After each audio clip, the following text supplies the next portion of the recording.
Welcome to the Flore Fantasy and Sci-Fi Lore. Today we are diving into the movie Alien 3, looking at some of the behind-the-scenes things, the points that become canon, and some of the points that really frustrated fans. And we'll talk about some of the things that happened in the development of the movie that led to some of those big frustrations. We'll talk about the dog costume they created and why they had to not use the dog for this new Xenomorph that they had created. We'll talk about how the alien got on the ship, how multiple different writers tried to address this issue, and how they finally chose to resolve it. And we'll talk about the complicated choice to kill off Hicks and Newt and bring back Ripley, and how that was more about the movie industry and less about the story of the Xenoverse. If that is what you're looking for, this is the episode for you. Roll the intro.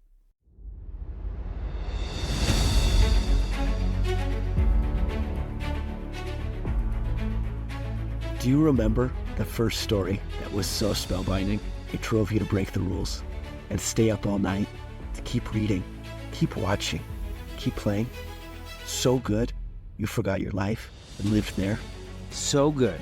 The moment it ended, you asked yourself, what next? Welcome to the Flore. Our goal is to take you back, take you deeper, to explore and understand more, and relive that childlike wonder.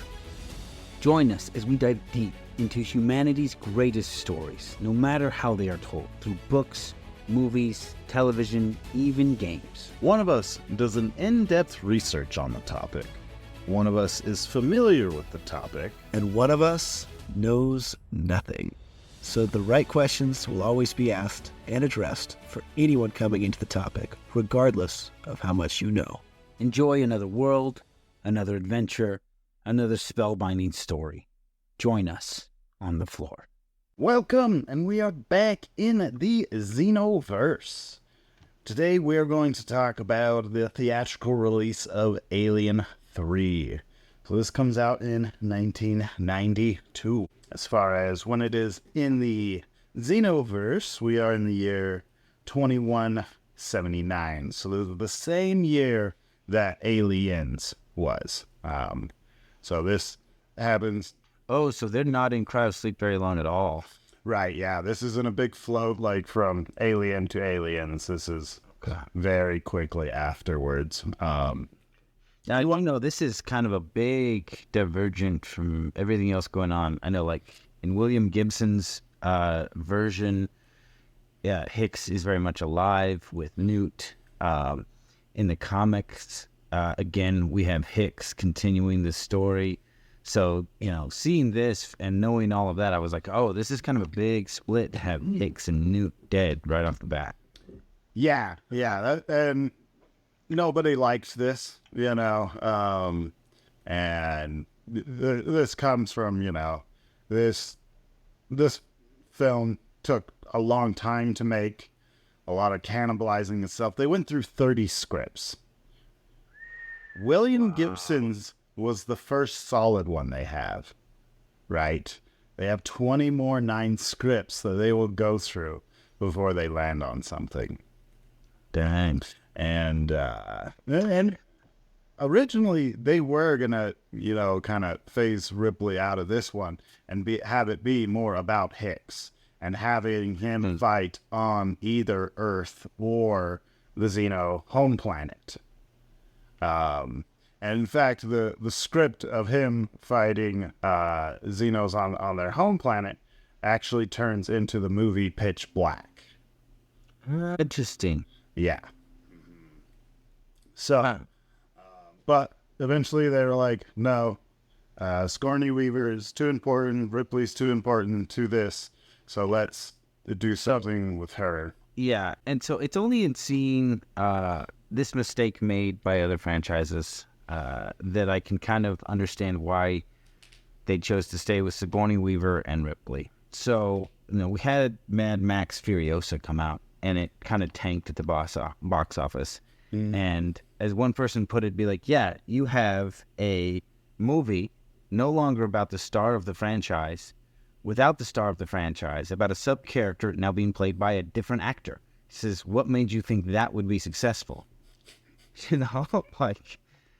You know, and so I think that was kind of the choice here is that, like, we want to stay with Ripley, because there are two core elements of this franchise: the alien and Ripley. And so I can kind of see that.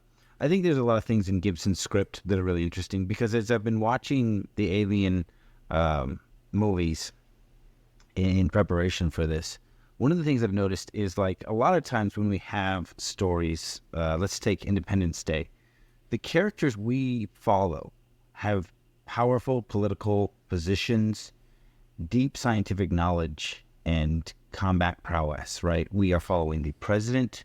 We are following the only guy to ever beat the aliens in a fight, both land and air. And then we are following this guy who, while he has a simple job, is a genius, and he is able to hack their network. So we are following these characters, and that's a common element in these kinds of stories. But they do have this kind of splinter story, which is where we get Alien, which is fairly ordinary people and their interactions with these creatures. Like The Quiet Place, same thing, right? Aliens invade Earth. We're not following the military, the president. We're not following the top scientists. We're following a tiny little family in a tiny little city, and just their interactions with the aliens. And that's very much how the story of the Alien series goes.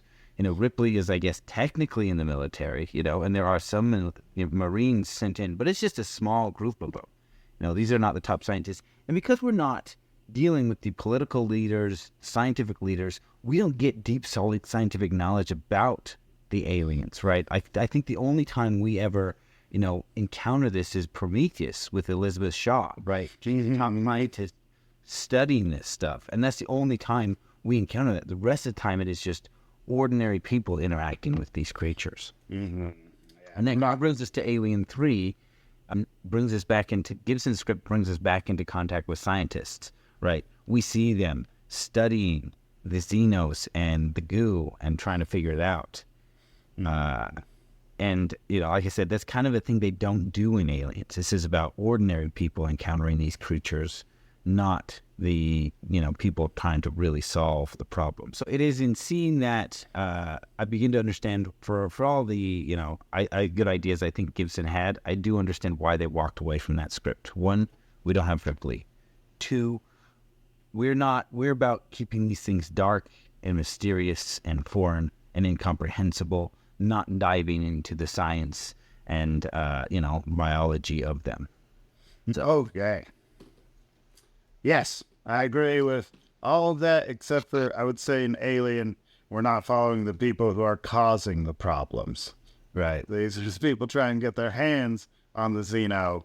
Right. And as far as Ripley's timeline goes, it has only been a few months since Alien and her consciousness, right? Right. Well, she's in cryosleep, right? Right. She's been in cryosleep so long that, she woke up from Alien, got a job, kind of didn't love it, agreed to go back. Alien happens, goes back into cryosleep, wakes up on this planet, Furiona. Yeah, like, even though there have been years and weeks, as far as Ripley's concerned, it's maybe been 2 months from A to Z, It's been a rough few months. And just every time she wakes up, they're there again. It's just always present. Yeah. I mean, in Aliens, she was more, I'm going to go try to solve this, but and then it follows her again. Yeah. Yeah. Well, and in talking about this was a point debated by a lot of fans, and I think a lot of fan frustration came out here. It's like, how does that alien get on the ship? Right.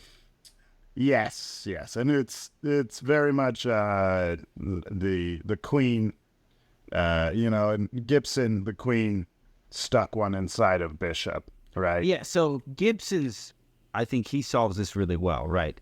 The Queen has eventually realized milk blood is, if not fertile enough to produce aliens, at least fertile enough to incubate them, and so she plants stuff into Bishop. So here, I don't think we get an answer, right? Ripley finds out it was there, but that's... Yeah, it's just kind of attached to the top area. They try to make it look like it got into Newt, but they switch it partway through. But, so the planet, prison planet, nicknamed Fury 161, but Furiona is Latin for flower or blossom or innocence, So I think they kind of just missed the mark there with rewriting, Yeah, you get too many people in there, and if you read a lot of books, you become impressed with all the deep knowledge that all these writers have. But, what happens if you have a writer with this deep knowledge writing this piece out, and then the next writer has no idea that there's any symbolic or deeper meaning to that? Mm-hmm. So they change a piece here or there because they don't realize there's a whole connected web going on. Yeah, and I think we definitely see that in this, and you also see this a bit with the set designs. They had to recannibalize their sets over and over and over again, and the first thing that people will notice is the hypersleep pods are not the ones on the Sulaco in the second one. They are the ones from the first Alien movie. Wow. Nostromo. Yeah. So, Now, I'm beginning, the more I talk to you, the more I'm like, no wonder fans were frustrated. Because if you're a real fan of this, like, all of these inconsistencies are really upsetting. Like, you're not immersed in that world anymore. Mm-hmm. How come, like, that's not the pod they went to sleep in. First off, you killed two characters I love, and those are different pods. Like, yeah. But what multiverse am I in? Exactly. Now, I do see, so I guess if we talk gaming, right, in its reference to Alien, because they are on this prison planet, and they do talk about weapons, right? They're like, we've got knives and a couple of fire axes. That's what we've got. And so they're usually, like, a lot of times when you're playing these long narrative games, you're getting better gear, you're getting more experience, you're learning to fight the mobs. And they usually then approach that kind of tipping point in two ways. One, they start introducing all kinds of different creatures that you don't know how to fight to, reestablish the challenge. The second thing is you get captured and you're thrown in jail. And they take away all your gear, but you still have to fight the same kind of creatures, right? And so that feels like this event, right? Be like, Ripley really knows how to fight the aliens now. Let's take away all the guns. See how... Yeah. It kind of feels like that moment going on. But it also turns it back to, the unstoppable monster, right? Mm-hmm. That you don't actually have a good way of fighting this monster. Yeah. Because, we play Fireteam Elite. You're Marines. You're trained how to fight Xenos. You're trained to check for Xenos. You've got specific tech for tracking them, all these kind of monitors, tools. So when you go in Fireteam Elite, now it's still hard and it's still crazy, but you know how to fight a Xeno. You're trained to fight a Xeno. You're equipped to fight a Xeno. Right, and you can take down hundreds. Yeah. Right. But then in isolation, there's one Xeno, and you don't have anything good to fight it with. So I do want to give a shout out to the character Dylan. I think the Dylan character in this is really, really good. This is played by Charles S. Dunton. Yeah.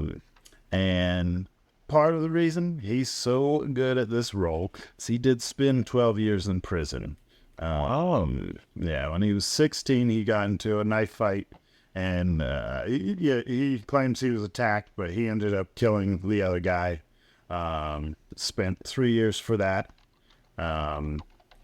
And then once he was out, got charged with possession of a deadly weapon, which he wasn't allowed to have, a pistol. And then punched a correctional officer, and then got 8 more years. Jeez. So, and then after that, he went on to, while he was serving, he had created a, acting group in the prison, and then went on to graduate from Yale, and then had a wonderful career, right? But this is one of the roles that he was like, oh yeah, I definitely was tapping into my prison time for this one. But I think he's a great character in this one. As far as standout characters go, we also get this big religious aspect going on, right? Mm-hmm. Now, part of this is from how the scripts that they were just burning through, right? This religious aspect had come up, and they'd write it in there, and then they'd write it out, and then they'd change it and morph it, cannibalize everything. But also, we've talked about the Dark Horse comic book series, and in that one, I talked about the Earth Savers, and then their counter religion that comes out of them, the immaculate incubation, right? So all of these guys are very much more Earth Savers in their religion.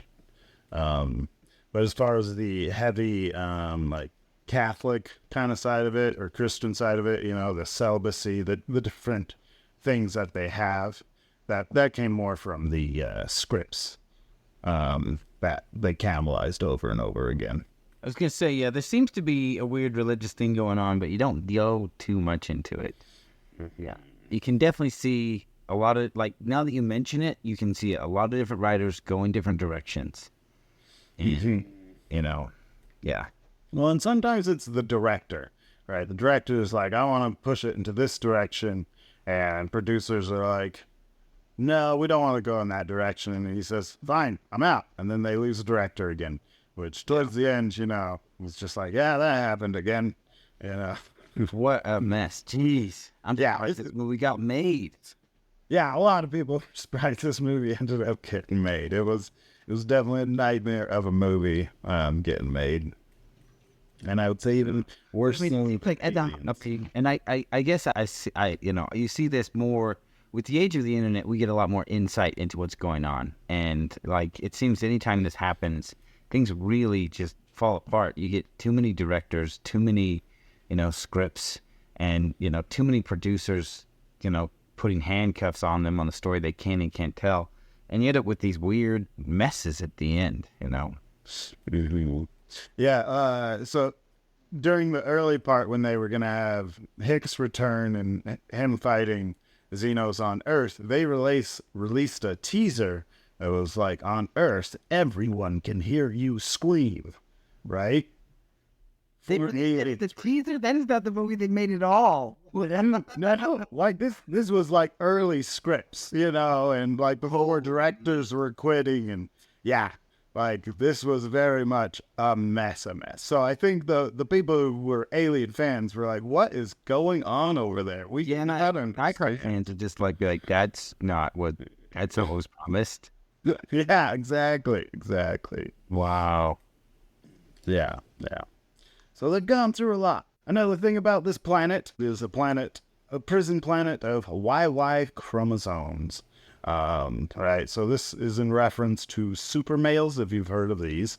I'm sure you have, Joe, where they believed for a little while. It was a study in the 70s in a Scottish mental institution, right? They found some males have an extra Y chromosome. So you're an XYY. XYY, exactly. Okay, because I was thinking they were just YY, and I was like, those guys would be really messed up. Like, you need parts of that X, right? Right. It's got that way. Without, you don't do well. But okay, that makes more sense. They're XYY, not YY. Well, to make it more simple, that's just a labeling system. An X chromosome is a lot longer. A Y chromosome is short, right? That's the easiest way to think of that for me. But yeah, there's a lot of genes that you need to be a whole person. Yeah. So anyways, further studies into this, but they only were looking at prisons and mental institutions to prove their theory that these are tall, highly aggressive, prone to violence individuals, but they just weren't looking at the overall population. Yeah. Populations, but this was a very popular idea during this time. But that does make it that super males are a part of the Xenoverse, right? That's kind of what Alien 3 does, if you put Alien 3 into your Alien universe. Yeah, I have noticed that like there's kind of a list, and it depending on who's writing it up, they do or don't include certain things. Now, we do get the runner Xenomorph, right, which is the most popular one in Fire Team. Yeah, so they're a little bit smaller. They're quicker, but they're smaller. They go down a lot easier. Yeah, they're a lot easier to fight. And in filming this, they did make a dog costume and put it on a dog and tried to film this With a dog. with a dog, but it just didn't work out, you know. But that would have been interesting to see, because it would have moved differently. Yeah, and it would have looked a lot better than the CGI, right? This one definitely falls prey to those early 90s CGI things. Like, this looks great, and our eyes weren't quite trained to it. And, you know, as things develop, you can see it better and better. And at this point, Yeah. it's just overtly obvious. Yeah, I think it would have been awesome to see the dog. But, like, there is that moment where it is chasing Ripley up the... So Charles, what's his name? Dylan in the movie, right? Ripley goes up the wall. Dylan starts to go up, and it starts to go up out of the lead pit. So they're like, it goes back down. And I was like, so you couldn't have the dog climbing the wall like that. No, you could just have the dog walking, turn the camera. Yeah, I guess you could do that, yeah. But it wouldn't look like it's climbing. But, yeah. Yeah, but closer. But yeah, that I think that would have really changed the view of the movie to have the dog in the costume. One of the things I want to mention is, so I really like their sparkler torches they have. However, it's a mining facility, and they are using methane gas. Everything is breaking down constantly. You can't trust anything to work, and you're going to run around with sparklers? Yep. Yeah. So, anyways, that's just another thing that pops in my head when I think of this film. But I really do love the sparkler torches. I think that's a great aesthetic. It makes it feel like they really don't have the resources they need. You know, I could easily, like, if I was going to put it in game, be like, after a certain amount of use of this, you're going to make an endurance check to see if you start getting sick, you know, because you're burning up something toxic or something like that, you know. Well, not only that, but I mean, I think it just adds to the atmosphere of the lighting because it's kind of flickery as opposed to, the regular torch was a little more constant flame. Yeah. Yeah. It angers me that the fire sprinklers are manual. There's a big old fire, and he's like, get to the sprinklers, and he has to, like, break the glass and hit a button to turn on fire sprinklers. There's no reason for that to be the, you know. Yeah. Anyways. Any particular favorite parts of this film so far before I go into... We already covered it. Like, I thought it was a really interesting choice because Ripley knows how to fight these creatures now. She knows their weaknesses. She understands them. And so I thought it was really interesting to be like, yeah, but what about if you have to fight it with an axe? You know, like, what do you know now? Yeah. So I thought that was a good choice, and I can kind of see how that ended up being the final script. Be like, yeah, let's make it hard for her. Yeah, definitely stripping away power to see, like, what she can do afterwards. I have experience now, but we're taking away the tools. What if you don't have the tools? Yeah. All right, so you didn't quite finish the film. You see him explode, right? The Xeno explodes, right? He hadn't exploded yet. He was covered in lead in Ripley. So I also had an issue with this right here. The Xeno did not want to hurt or kill Ripley. Like, it cuts her hand a little bit when she grabs its tail and tries to drag it, right? But because it's got the queen in her, Xeno, there's what. And I mean, even at one point, like, the way they get it to chase them into the lead is Dylan grabs Ripley, and then it's like, oh, you're messing with the queen. I gotta chase you now, right? Like, that's when he gets it to start following them into the lead pit. Is like, it felt like Dylan was threatening the queen. So it gets out of the lead and it starts to chase Ripley, and I'm like, nope, that doesn't add up. It leaves Ripley alone all the time, right? So it's like that sudden shift in behavior right now doesn't match up, because the only reason it was chasing Ripley before is because she was screaming as Dylan was dragging her, right? Mm-hmm. So, yeah. Yeah. Well, the reason is so that she can bait it over here under the sprinklers and pull the sprinklers on it. And they foretell this earlier. Right, you're right. So earlier, the fire from earlier, there's a bucket that was in the fire, and sprinklers hit it, and it cracks, right? When something is superheated and then it's cooling down really fast, it cracks and renders, right? And so that's what happens to the Xenomorph here, is it basically just explodes everywhere. Okay. Once the sprinklers hit the hot lead. Yeah. And then we have basically Bishop shows up. Lance Harkonnen.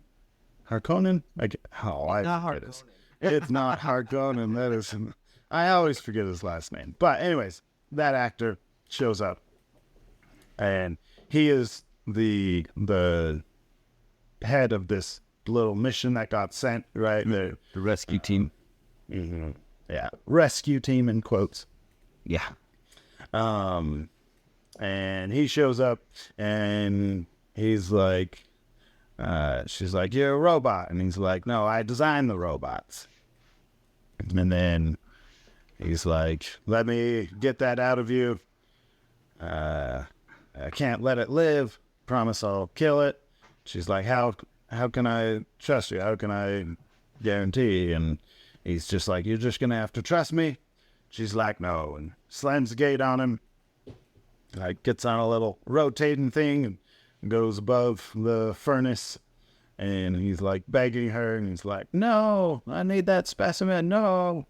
And then the company man that was there, the one they tease and call him 85. Yeah. So he bashes him in the back of the head, and his ears like all offside, flopping. But he's bleeding red. No, he's bleeding red. Well, it's debatable, but he is bleeding red. You know, I'll go into all this. I just need to catch you up since you didn't finish it. And then Ripley then stands on the edge, then swan dives off backwards. The alien rips out of her chest. As she's falling into the furnace, she just grabs, holds it all close, and then falls into the furnace. Her and the alien chestburster queen. And then it goes back to the Nostromo and replays her original final message at the end of Alien. And that is how this film ends. So, I wanted to talk about this Bishop character. Okay, yeah. Good. So, I like to go with the theory that he is a more advanced synthetic. Blade Runner bot, as opposed to a standard Yutani bot. That would make more sense to me. Like, you don't send the guy that important to a planet with active xenomorphs. And outright criminals. Yeah. Right? And that's not getting all locked down before he shows up, right? He is on the front line, right? Yeah. He's literally gets bashed in the head by one of the dudes. Yeah. It's. Well, I guess 85 is not. 85 is a company man, right? He is, but I think he is a company man the same way that the doctor guy was. No. Like there's even a specific conversation they have about 85. Okay. Be like, you're not one of us. The doctor was, right? Okay. Whereas 85 is not. So, anyways, the way his ears hanging off his head makes you think android. The blood makes you think he's not an android. Right. But also, so when androids receive a very hard blow like that, their voices become digitized afterwards. Yeah. That doesn't happen here. And so there's some other theories that perhaps he is a higher up like that, and he has cybernetics, and that's why his ear behaved the way it did. But also in the credits, he is Bishop too. Oh. Now, I'm going to go with the Blade Runner theory here. It's like they were far more expensive. They seem to kind of go away, but maybe Yutani hung on to it for like, we can pretend to send our higher-ups out without putting these very important people in danger. one last theory. Right, so this is very isolated. It's right here. Doesn't go beyond, right? But one last theory here is, so we talked about in Alien vs. Predator how Bishop Wayland was Peter Wayland's grandfather. So this could actually, perhaps Michael Bishop, his son, but this guy would have been Michael Bishop II. So still part of the family, still looks like the grandfather there. Anyways, those are some theories within that.